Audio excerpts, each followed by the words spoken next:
మనల్ని మనమే ఓడించుకున్నాం అంటాడు. ఇన్ని రోజులకు కేటీ రామారావు అన్న మంచి ముచ్చట చెప్పిండు. మిమ్మల్ని ఎవరో ఓడగొట్టరు, మీకు ఏడికేలో శత్రువు రావాల్సిన అవసరం లేదు.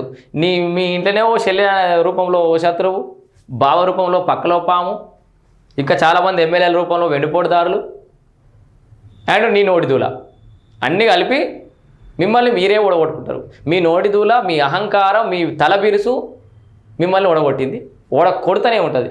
మీరు దాని ఏమంటారు, బీఆర్ఎస్ పార్టీ వర్కింగ్ ప్రెసిడెంట్ అయిన కానుంచి ఒక్క ఎన్నికలన్నా గెలిచినామా కేటీఆర్? గెలవలే. గెలవమా, అయిపోయిందిగా. ఎందుకు ఈ భజన అంతా, బాధ అంతా? అయితే ఏమవుతుందంటే కొన్ని తీర్పులను గౌరవించడం నేర్చుకోవడం, కొన్ని యాక్సెప్ట్ చేయాలి. యాక్సెప్టెన్స్ అనేది లేకపోవడం వల్ల మీకు ఇట్లాంటి వాటలు రావడం వల్ల జనాలు తర్వాత కూడా మిమ్మల్ని ఆదరిస్తలేరు. అరే ఓడగొట్టినా కానీ సరే అని ప్రజా తీర్పుని గౌరవిస్తున్నామని చెప్పాడు. ఆడ క్లియర్గా లెక్కలు అనబడుతున్నా ఆ లెక్కల గురించి ఉన్నట్టు మాట్లాడాడు. మేకప్ మాటలు మాట్లాడేసరికి ప్యాకప్. నీ మేకప్ మాటల వల్లే ప్యాకప్ అయిపోతుంది బీఆర్ఎస్ పార్టీ అంతా. క్లియర్గా మనల్ని మనమే ఓడించుకున్నాం, మనం 10 ఏళ్ళలో చేసింది చెప్పుకోలేకపోయినాం. ఇప్పుడేం చెప్తున్నాం, ఎందుకు చెప్పుకోలే?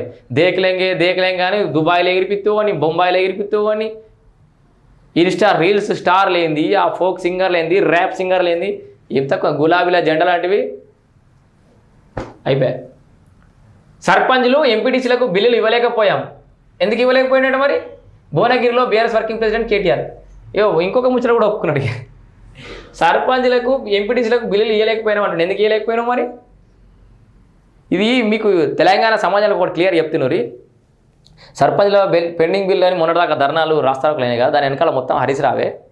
నేను మీకు క్లియర్గా చెప్తున్నా, బీఆర్ఎస్ పార్టీ అధికారంలోకి ఓంగనే కాంగ్రెస్ పార్టీ గెలవంగానే హరీష్ రావు దగ్గరికి ఎమ్మనే ఉరికిరు సర్పంచ్లంతా. సార్ మేము ఒత్తుకోవంగా ఇవ్వకపోతుంది, మా బిల్లులు గిన్ని సంవత్సరం నుంచి పెండింగ్ పెడితే జరే ప్రభుత్వం మారే మా బతికేందని చెప్పేసి సిద్దిపేట ఏరియాలో ఉన్న సర్పంచ్లు అంతా మెమోరాండం తీసుకొని పోయి హరీష్ రావుకి ఇచ్చారు. నేనే ప్రత్యక్ష సాక్షిని.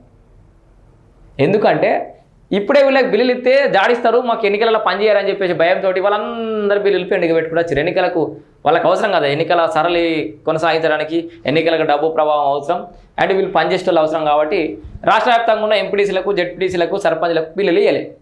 వాళ్ళందరికీ తెలుసు కదా, మిమ్మల్ని ఎవరో ఓడగొట్ట అవసరం లేదు. మీరు గతంలో బిల్లులు ఆపినటువంటి ఆ ఎంపీటీసీలు, సర్పంచ్లకు మీరు గుండె మీద చేసుకోవడం మీకు తెలుసు, ఎవరు ఆపారు, ఎందుకు ఆపారు అనేది. ఇక చూసి నిర్ణయం తీసుకోరు. సో ఏదేమైనా భువనగిరిలో బీఆర్ఎస్ వర్కింగ్ ప్రెసిడెంట్ కేటీఆర్ అయితే కొన్ని నిజాలు మాట్లాడాడు. కాంగ్రెస్ బీజేపీ దొంది అంటున్నాడు. కేసీఆర్ ఏం తక్కువ చేశారు అంటుండు, ఏం తక్కువ చేయాలి, అన్నీ ఎక్కువనే చేసిండు. 5-10 ఎకరాలకు ఇస్తే చాలంటే 100 ఎకరాలను కూడా ఇచ్చిండు రైతు భూమా, అది ఎక్కువనే చేసిండు. కొండలు గుట్టలు రోడ్లకి వెంచర్లకు కూడా పైసలు ఇచ్చిండు, అది ఎక్కువనే చేసిండు. ప్రతిదీ ఎక్కువనే. రబ్బర్ చెప్పుల వేసుకొని వచ్చినోని మొత్తం దుబాయ్లో కంపెనీలు పెట్టే స్థాయికి ఎదిగేలా చేసిండు. ఎక్కువనే చేసిండు కేసీఆర్ బాబు. ఏం తక్కువ చేసిండు? నీకేమన్నా తక్కువ చేసిండా? మొత్తం ఆ రంగుల ప్రపంచంలో నీకున్న ప్లాట్ల సంగతి ఏంది? ఏం తక్కువ నీకేం తక్కువ చేసిండా పాపం? కవితకి ఏమైనా తక్కువ చేసిండా? కేసీఆర్ బాబు అన్నీ ఎక్కువ చేసిండు. వాస్తవానికి సర్వనాశనం చేసింది మీరు. సో ఇది మనల్ని మనం ఓడించుకున్నామనేమో కేటీఆర్ అంటారు.